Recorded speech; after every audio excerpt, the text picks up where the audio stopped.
In this lesson, we need to solve some videos involving squares. This says x squared equals 16. Recall what squaring something means. It means a number times itself equals 16. So I'm thinking something that I know that multiplies times itself equals 16 is 4. 4 times 4 is 16.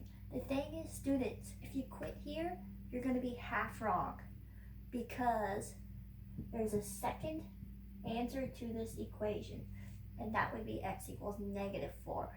If you remember your rule for working with negatives, a negative times a negative equals a positive. And that's why a negative 4 times negative 4 would equal 16, and you'd have two solutions. This one's pretty similar, but we have a bigger number. We need a number times itself to equal 400. Well, I know 2 times 2 equals 4. Account for the zeros. That means 20 squared, 20 times 20, would equal 400. But don't forget about the negative. That negative 20 squared would also equal 400. From those, we were able to come up with the two solutions without a lot of trouble. But let's look at the final one.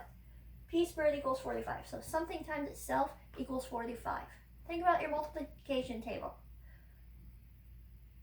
6 times 6 is 36. Too low. 7 times 7 is 49. Too high. What that means is the answer is a decimal, and in particular, it's an irrational number. Here's how we're going to find it. To undo squaring, you do the square root. So our first answer would be take the square root of 45. Then we need the negative of that. The negative square root of 45. In this technique, it'll work up here as well, because the square root of 16 is 4, and the square root of 400 is 20. We just didn't need to use it if we could see it by looking.